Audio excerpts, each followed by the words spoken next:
అమ్మా, నేను మీ అందరి ఆకలిని మా వ్యూవర్స్కి చెప్పడానికని వచ్చాను. సరేనా? మీ అందరి ఆకలి తీర్చాలి అని మీరు బ్లెస్ చేయండి. అలాగే మీ ఆకలి తీర్చే వాళ్ళందరూ కూడా బాగుండాలి అని బ్లెస్ చేయండి. ఓకేనా? పిల్లలు, నేను మీ గోమాతని. మీతో ఒక్క నిమిషం మాట్లాడొచ్చా?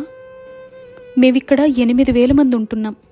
మమ్మల్ని 35 ఏళ్లుగా సత్యం శివం సుందరం అనే ఈ ఆశ్రమంలో ఉంచి మా ఆలన పాలన చూస్తున్నారు వీళ్ళంతా.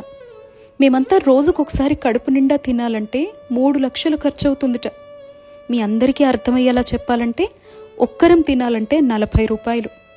మమ్మల్ని అమ్మేయాలని చూసిన వాళ్ళ దగ్గర నుంచి, ఆకలితో రోడ్ల మీద తిరుగుతున్నప్పుడు, అనారోగ్యంతో పడున్న చోట మమ్మల్ని చంపేసి వండుకొని తినాలని చూసే వాళ్ళ దగ్గర నుంచి, పాలిచ్చి కుటుంబాలన్నీ బాగుపడ్డాక ఇక మేం పనికిరాము అని అనాథలుగా బయట వదిలేసినప్పుడు మా అందరినీ ఈ సత్యం శివం సుందరం అనే సంస్థ సభ్యులు 35 ఏళ్లుగా అక్కున చేర్చుకొని కంటికి రెప్పలా చూసుకుంటున్నారు. పిల్లలు పాపం మాకు సేవ చేసి చేసి వాళ్ళంతా అలసిపోయారు.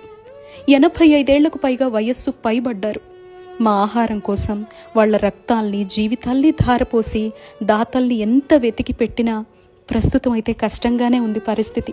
భవిష్యత్ ఏంటా అని ఒక్క సాయం చేస్తారా? ఒక్క రూపాయి మీ సంపాదనలో నాకు పెట్టగలరా? ఈ సమాచారం ఇంకొకరికి షేర్ రూపంలో చేస్తారా? అలా మీరంతా సహాయం చేస్తే మేము కడుపు నిండా తింటాం.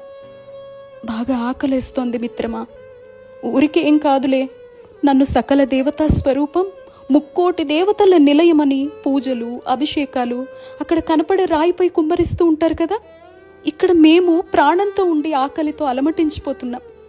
8,000 మంది ఉన్నాం. మీ సహాయం కోసం చూస్తున్నాం. అలా చేస్తే మీ తరతరాల పాపాల్ని మేము తీసేసుకుంటాం. మీ మధ్య బ్రతకమని మీరంతా ఉన్నారు అని పంపిన మా శివయ్యకి మీ అందరి సాయం గురించి చెబుతాం తెలుసా. కావాలంటే మీరంతా మా దగ్గరకు కూడా రావచ్చు. మీరేం పెట్టినా ప్రేమతో తింటాం. లక్షలు కోట్లు ఖర్చు పెట్టి మీరంతా వేడుకల పేరుతో చేసే వృధా ఖర్చు ఉంటుందే, అలాంటివి మేము అస్సలు చెయ్యం. మీ పిల్లల పుట్టినరోజులు, పెళ్లి రోజులు, వేడుకలు మాతో కూడా చేసుకోవచ్చు కదా మిత్రమా. కొండంత ప్రేమనిచ్చి పంపిస్తాం. ఇదే మిత్రమా మీతో మాట్లాడాలి అనుకున్నా. మీ అందరి కోసం చూస్తూ ఉంటామే. మీరంతా భవిష్యత్తులో మాకు అండగా ఉంటారు అని ఈ ట్రస్ట్కి ఒక్క ధైర్యాన్ని ఇస్తారు కదూ. ఇట్లు మీ గోమాత.